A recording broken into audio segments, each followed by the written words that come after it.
Well, you join me today at one of my favourite commercial fisheries, the lovely Tunnel Barn Farm near Warwick. And as you can see, it's absolutely lifting. Now, if you've watched these weekly lives, I've been talking for a few weeks about what I expect to be a little bit of an autumn feeding frenzy where the fish have a real munch, getting ready for winter before it goes freezing cold. And I think that's what we're in the middle of at the minute, because the fishing here is absolutely brilliant today. I'm catching some lovely F1s, I've had a couple of carp as well, and it's just to buy every single put. But look at that, absolutely gorgeous looking fish. I think it might even be like an albino F1, that one. It's just lovely, and hooked right in the top lip as well. I'm going to slip him back and then I'm going to tell you how I've been catching today. Later on in the show I'll bring you my weather report as usual, but first, if you haven't seen them already, I just want to show you very quickly what I've been catching on today, and that's these things. The new Fjuka 2-in-1 Micros in natural. These are absolutely brilliant. I think for match anglers everywhere, these will be a real hero product through the winter. So what I'm going to do now, folks, I'm going to go in, catch another one, and then I'll talk you through how I'm doing it. So I'm just putting about 30 or 40 pellets in the pot, squeezing them in really nice and tightly. I've just got one of the 2-in-1 Micros on the hook, which I've just flattened down a bit, and I'll show you how I do that in a second. I'm shipping out to my marker, which is a tiny little patch of nettles on the far bank. It's dead important that it's a really small marker with this kind of fishing, because you're trying to be dead accurate. When I'm in line with it, turning the pot upside down, you'll notice no bait falls out because I've squeezed it in.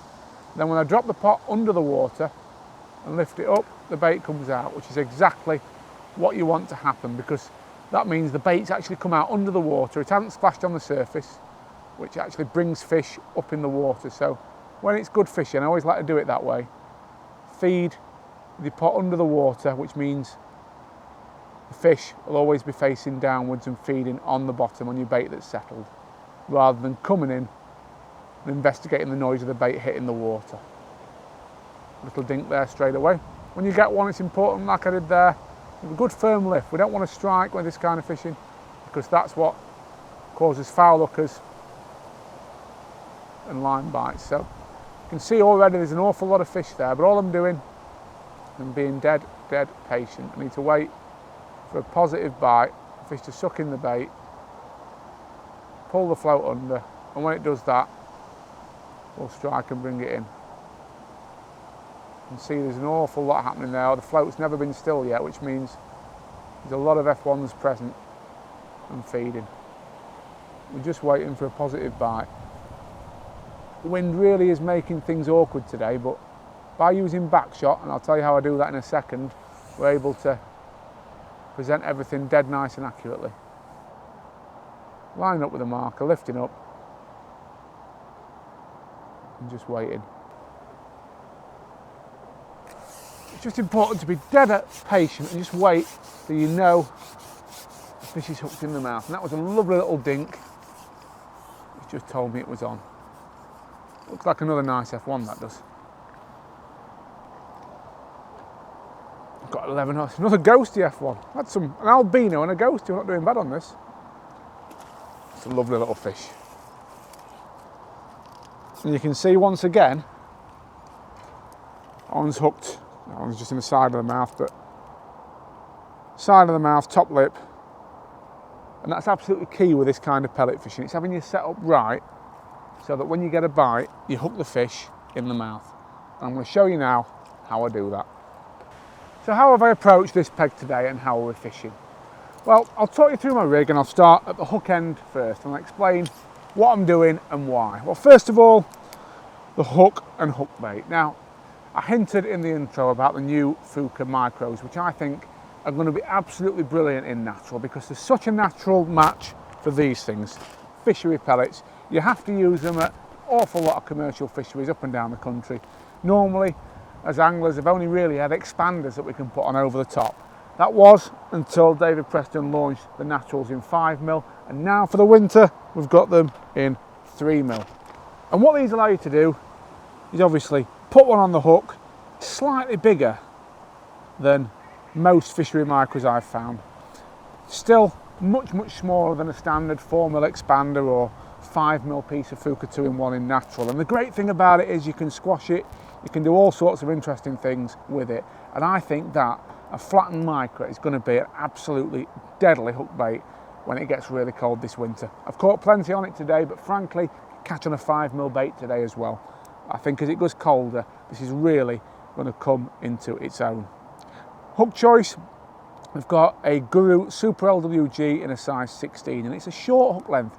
The reason I use a short hook length for this type of fishing, that's a 4-inch hook length there, is I'm looking to present the bait very accurately over the top of my feed that I've put in through my kinder pot. So it's about presenting a little pile of bait on the bottom with the micro in amongst it.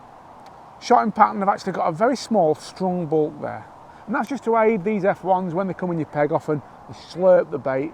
If you have a fixed bulk at this time of year, sometimes I think it's a little bit too positive, and as we move into winter, I'll favour that same strung bulk. But it's only strung over probably 3.5, 4 inches, that is, and we've got 6 number 11 shot over that space. So as you can see, it's quite a positive grouping of shot, but it just gives you that bit of flexibility. So if a fish sucks that bait in, it can really slurp the hook bait off the bottom and get it in its mouth. Main line is 015 reflow power. Float choice is at Richard Wilson RW Carp Dink in a 4x10, and above that it's got a little group of number 10 back shot, a little trimmer shot on there as well. And what I do with that is if I need to dock my float right down, I just move that down above the bristle. But you can see it's a really nice compact rig. The back shot just helps me to hold it dead still over my bait. Right at the top of the setup, we've got one of the Andy Bennett style Drennan connectors at the top and a small kinder pot. And what I've actually done on this is cut some holes in it, which just allows me to empty the bait out, as I explained earlier. So as you can see, dead simple setup, and with a squashed micro on the hook, feeding fishery micros through the pot, we're having some lovely fish today. So, what can you expect the weather to do if you're heading out on the bank this weekend? Well, as you can see, we've got a nasty bit of drizzle just moving in here today. We forecast a little bit of rain, unfortunately, so I think we're going to get wet. I'll have to get up and put some wet gear on when we finish this bit of filming. The good news is, this weekend, no such luck. It's going to be absolutely lovely weather by the looks of it. We've got a mixture of overcast conditions and clouds and sunshine. Clouds and sunshine on Sunday, and overcast conditions on Saturday. So what does that mean if you're heading out on the bank? Well, the first thing I always look at, as you know, is the temperature. And again, we've still not got that first frost. We've still not got that drop off into proper winter conditions yet. So I think it's going to be another lovely weekend to be out on the bank. Slightly cooler than last weekend. I'm seeing temperatures forecast of 11 and 13 degrees, a little dink there, in the day, and 7 and 9 degrees at night. So still relatively mild for the time of year, and I think we're going to expect some good fishing. As you can see, the commercial fisheries around the country are still fishing quite well. So if you're going commercial fishing, I'd say you're in for a treat potentially. Bit of cloud cover, which will be nice.